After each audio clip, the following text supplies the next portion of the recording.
Y'all already know what time it is. I got the black V-neck on.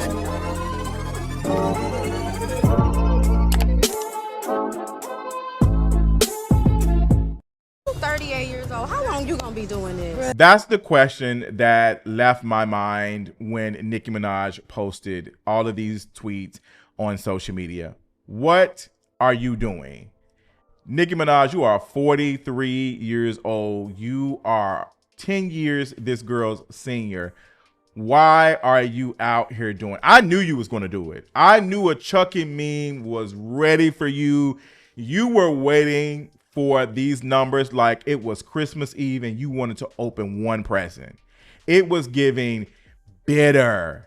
Like, you are 40 something years old, 10 years older than this woman, and you're waiting to hear about her demise because that's what you think this is. This is not it. So what is going on, you all? Nicki Minaj. So what is going on, you all? Cardi B's numbers for Am I the Drama have came out, and apparently she did 200K, and some people are saying she did 199.6 or something. I don't know. I am so tired of hearing about numbers. It's not even funny. Is the album good? Are we listening to it?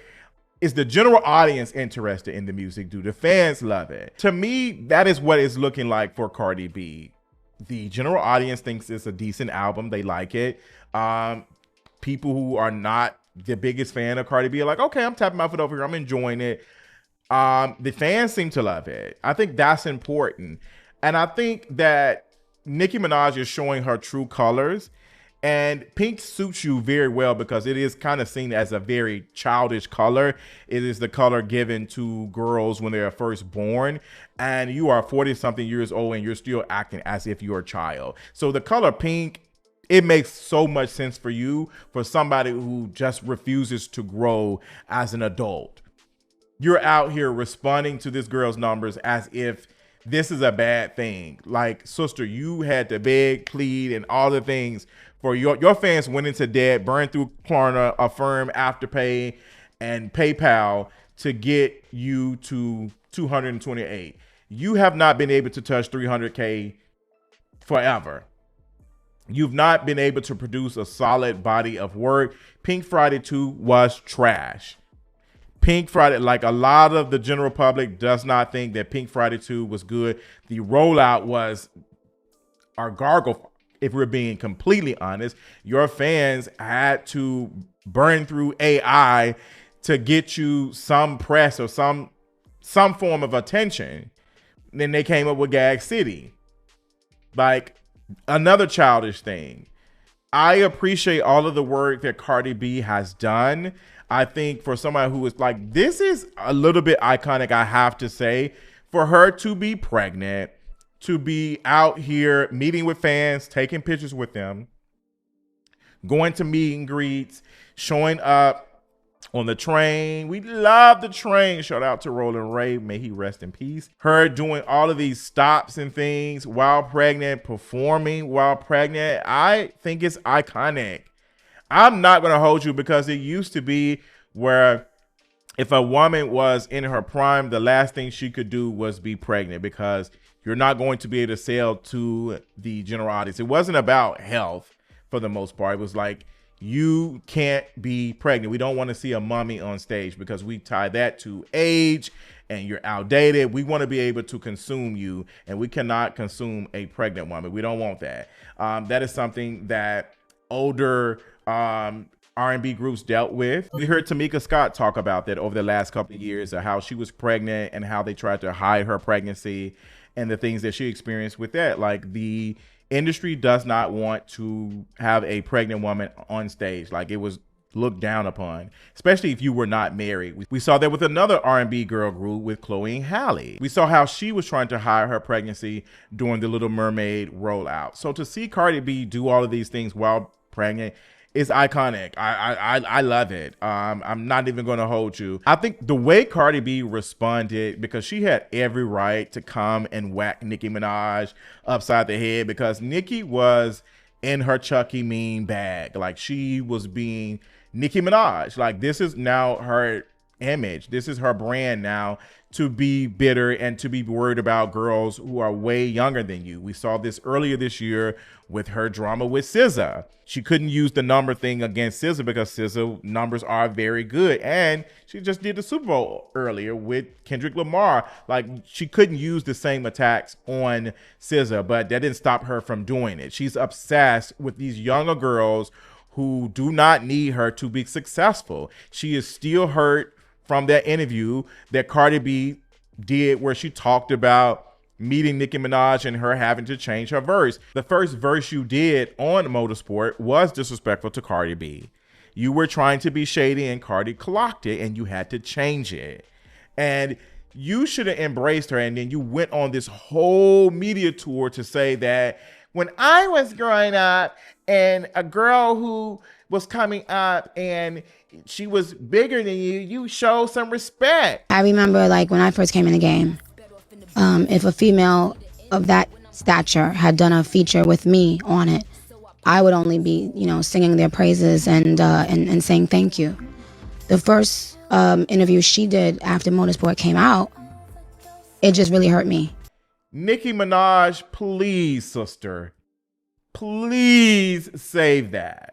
Please, this is not about respect. This is about you aging, coming back to the pink. You don't want to evolve outside of being pink. You want to forever be a child. That is why this image helps you perfectly. Pink Friday, the pink Barbie, all of that, all these childlike things, because you want to remain a child at 40 something years old. So what is next for you after you posted all of your shots? Now, I'm not going to hold you. The casino was funny. That shot towards, you ate that one. The casino about Jay-Z, that tweet did. I was tapping my foot over here. I was laughing. But what is next for you, Nicki Minaj? Like, you are now using the wave of Cardi B and her press and all of this, the things around her album and the numbers, to announce that you have a album coming out 6 months from now. Makes entirely no sense. You have not had a good press rollout in damn near a decade. The one from Queen was a disaster. And I don't think Queen was actually a bad album. It wasn't a solid piece of work, but it was a decent album, way better than Pink Friday 2. You've not had good, consistent rollouts. You've not. Like Cardi B sitting on and doing interviews with these folks and being playful 1 minute, and y'all know how I feel about some of the moments, and talking to all these people. It's giving, okay, this is a good rollout. Like, this is getting a lot of attention. And yours are not the same. Yours give childlike. Cardi B talking about her pregnancy and all of the things, no matter how people look at it, less than or whatever. The way she is talking about motherhood and all the things, I can respect that. Like how she enjoys having children. It's giving, Cardi B is more mature than you are. And that's saying a lot for somebody who does be crashing out online and going off and stuff. But it's giving a little bit more maturity at 30. So I'm hoping that eventually Cardi B gets to that point that she looks on this 10 years from now and just realizes how she needs to log off and how much time that she spent online worried about other people's opinions about her. But you act as if you do not care about people's opinion, but you are very much worried about everything said about not just you, but about your ops or your alleged ops. Cardi B should not be your toe-to-toe or your rival. She shouldn't even be on your radar. One, you're way older than her. You're 10 years older than her. She's coming out after you. You've already solidified your stance in the industry when female rap, and you're still worried about your numbers. That girl was not that far behind, because 200K, whether it's 199, that's still good for someone who last album came out 7 years ago. 7 years ago, because y'all said, because the goalpost is always moving, because y'all said that she was not going to do these numbers. She wasn't going to have the attention. Even I was nervous about, like, hey, is she going to be able to deliver this? so long, and these last couple of singles wasn't really giving. But Cardi got out there and worked. And that's something I can respect. She got out there and she worked. And I hope that we see that work with the tour. Because I guarantee you this, we're going to probably see Cardi B on the stage at the Super Bowl come next year. She will be on there with Bad Bunny. I'm telling you now, they're going to perform like that. They're going to perform and she's going to come out. And she hungry. And it ain't because she's just pregnant. She hungry. And she got a point to prove. And I'm loving how she's moving. I can give it a little respect. Still disappointed in some of the things that she has said. But I will say, like, how she's moving with this.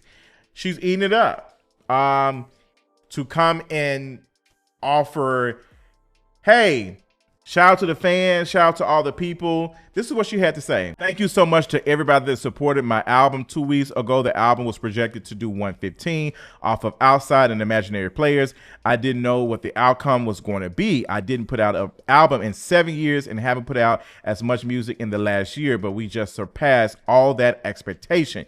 Thank you to everyone who gave the album a listen, did a video to the songs and everything. You don't know the confidence and boost you gave me in my music to keep pushing. I can't wait to see you guys on tour tonight. We celebrate. I can't pop no champagne, but maybe I can open up some cranberry juice or something. I think this is perfect, having videos of her children, her family. Oh, this is giving grown woman. This is giving grown woman, Cardi. Like, this is giving grown woman. Like, this is I'll watch a documentary about you. I'll watch a documentary about you. No shade. I watch it. Like, this is elevated. Like, we're seeing Cardi, like, girl, she got the areolas out. I'm screaming. But we're seeing, like, her. Like, this is good. This is good. Like, this is what I expect from a superstar, to act like one. Not to be arguing with folks online, not to be responding to criticism like this. This is what we expect from a superstar. This is giving the levels that we expect from other superstars who do not get involved in mess, who, hey, if the girls is talking, I have a PR person, representative, that's going to come out with a statement. We're not arguing with bozos. We ain't got nothing to prove. It doesn't matter what Cardi, if Cardi did do 250 first week, the girls would have said that, oh, she was out here. They was nervous. The Barbs was nervous. Fans of Nicki Minaj was nervous down. They were saying that she out here giving BOGO deals and selling stuff on Uber Eats and DoorDash to get the album out. All of them do it. Nicki Minaj did it and Billboard clocked her for it. Like, it's the same thing. I don't know why the goalpost is always moving. It does not matter. If Cardi B did higher numbers, they will still say, well, it was this and that. Like, if the album was good and the music is good and the people and the general audience is messing with it, that's all that matters. Now, I will say I appreciate her giving me a decent music video. Nicki Minaj, you have not done any music videos to this last Pink Friday album. You probably did 1 or 2. No, Pink Friday 2 is not memorable. It's not memorable at all. It's only memorable to the fans who are just, that's their personality, being a Barb. Doesn't matter if they're 20, 30, 40, like, I hope it ain't no 50-year-olds, but you never know. But that's their personality. But I love that this was her tweet. This is what she said. She does not see Nicki Minaj, and I hope that she continues. Like, nobody's worried about Nicki. Like, Nicki is only worried about Nicki Minaj. And I think it's very evident of that. I appreciate Cardi again for not engaging in the mess with Nicki Minaj. We knew that Nicki was going to do this. We knew that she was going to come and post a Chucky meme and all of that. But I think for your so-called op to get you to act and like you were on this so-called hiatus, for your op to come out and drop an album and getting pressed, for that to wake you up, shows that she controls you. Like, she lives in your head rent-free. You should have paid it dust. You should have waited till November to announce your album coming out in March. Like, you have never announced, like, girl, you've never done this before. For your op to have you that busy, ain't no way. I would not wish that on my worst enemy, that a person's op gets them more activated than their own talent. If you are talented, if Nicki Minaj was that girl and she was coming to save female rap, we will still be talking about Pink Friday 2. And a lot of us are not. And when I say us, I'm talking about the general public, not the eating fans who are saying that this album that she just put out was a bait album. It was experimental. We'll see. Tell me your thoughts below, and I'll talk to y'all later. Bye.